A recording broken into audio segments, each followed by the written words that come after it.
Chris here with an ultra short throw projector that is quite an impressive one so far in my testing. It's from Nomvdic. I've covered some of their projectors before, but not an ultra short throw one such as this.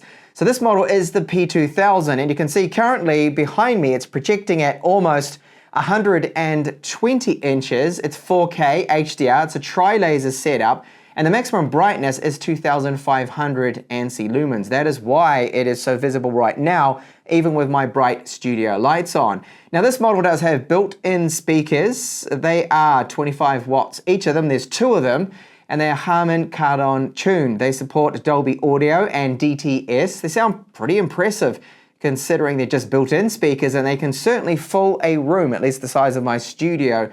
It fills it just fine. I'll give you a sample of those. The fan noise.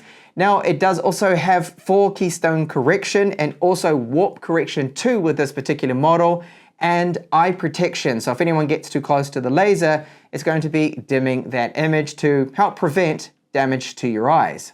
And here is what is included. So we get a cable here because the power supply is internal, 2 AAA batteries for our remote. And you can see the remote, its layout is very familiar, but this isn't running Android TV.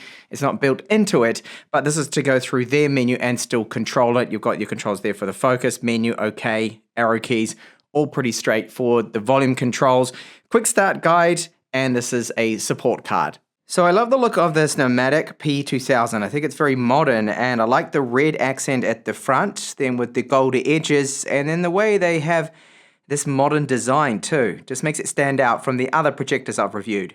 Up the front we have Harman Kardon speakers. There's 2 of them. They're 25 watts, and these certainly can fill a room. They're impressive. I'll give you a sample of them later in this video. We've got DTS support and Dolby Audio too.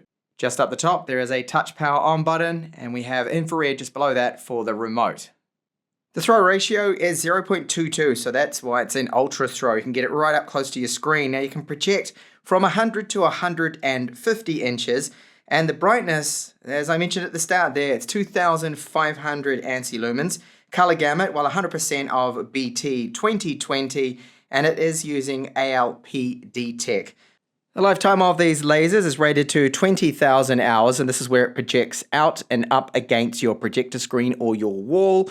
And there are 2 proximity sensors right here. So this is part of the eye protection mode. If anyone gets too close to this, small animals, small children, well, it will then cut out that laser, dim it down. Like all projectors, it is actively cooled, so there are some fans inside, and this is where you'll find them. Right here, they're also on the other side, and later on I'll give you a sample of the fan noise.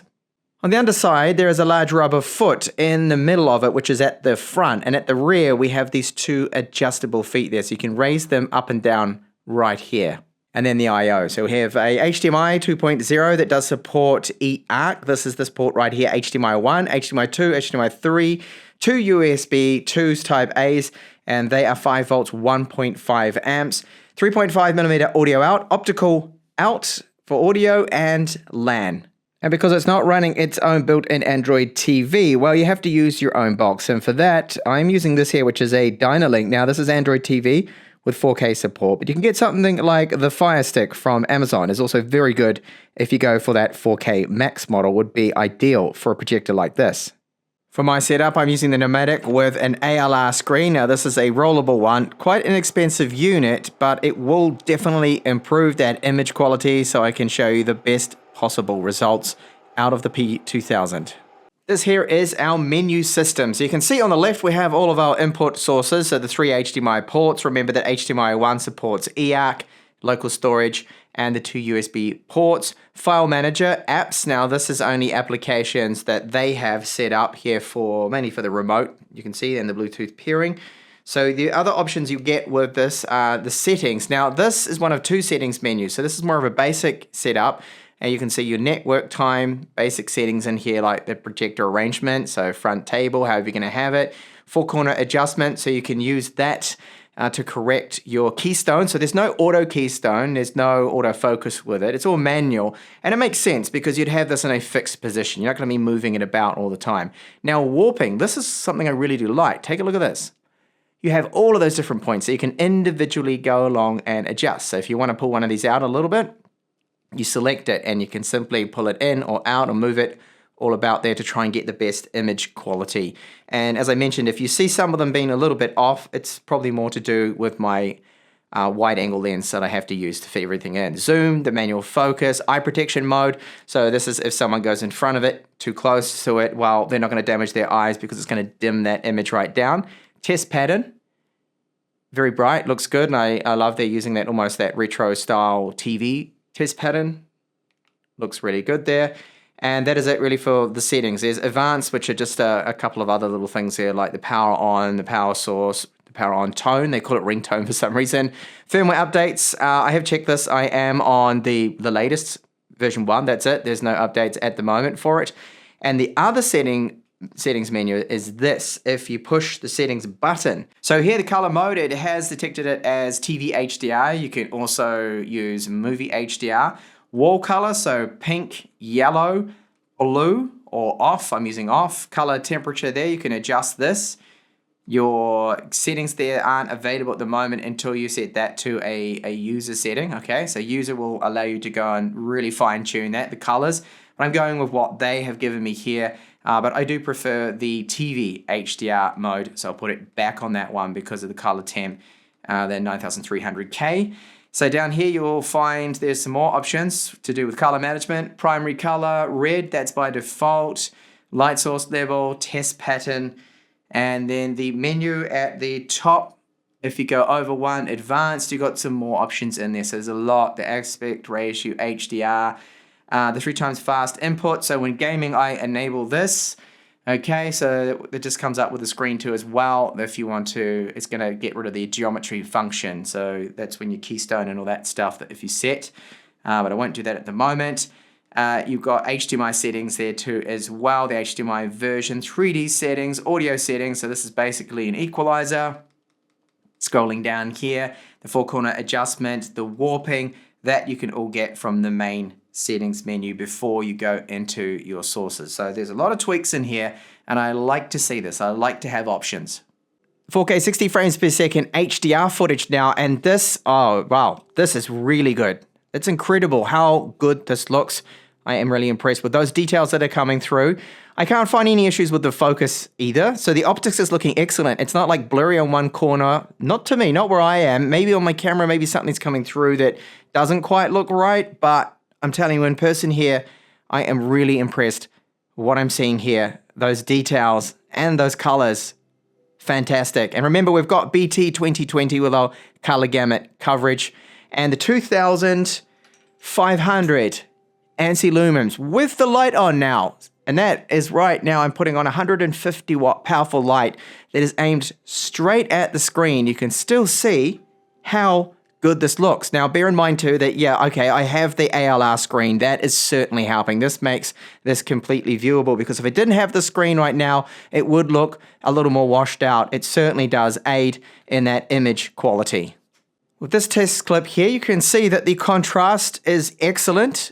We don't have any problems with the blacks. Again, I don't see any speckle, none of that noise.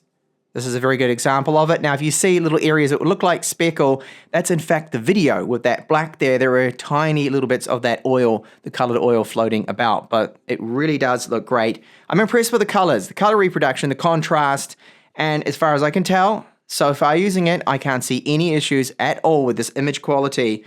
It really is right up there with some of the best of the RGB laser projectors I've covered. Gaming test now. This is with my PlayStation 5 playing Uncharted. Now my save point here is one of my favorites for testing out HDR because I love this room because we've got that oil lamp in the background. You can see the oil lamp is looking very bright. We have all the textures on the floor, the reflection, and the darker areas. So this is where, for me at least, the HDR really stands out. And it is looking fantastic here with the Nomvdic P2000. I'm really pleased with the HDR performance here, looking at this game.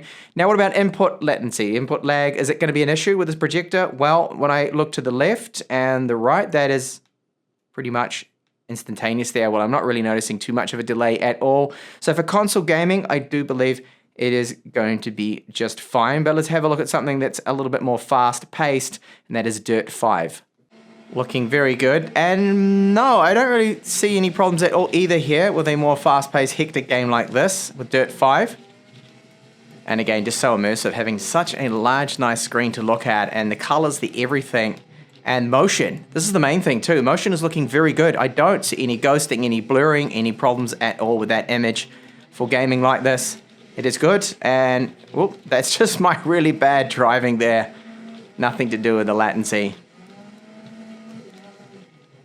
Built-in audio with this projector is excellent. They're some of the best I've heard for built-in speakers that come with an ultra short throw projector. So they are Harman Kardon tuned speakers, 25 watts each, and they sound fantastic. Here is a sample of them. Now, I'm only going to run it at half volume because they are that powerful and that loud. Anything over that starts to really overpower my microphone. So this is just to give you an idea, but they're really impressive.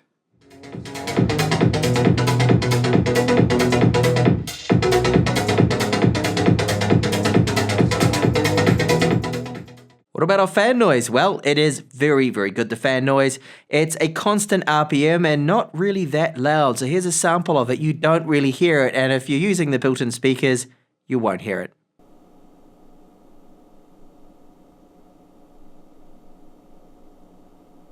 Recapping now, image quality, I think this really does check out. Sure, there are other models out there, ultra short throw projectors that I've covered that are brighter, maybe 3000 or 4000 ANSI lumens, but this model still bright enough. I still find it to be very, very bright. Like indoors, watching this, especially with all the lights out in the dark, the image quality is outstanding. It really is stunning. I am impressed with the optics, focus, black levels, contrast, just all of the image.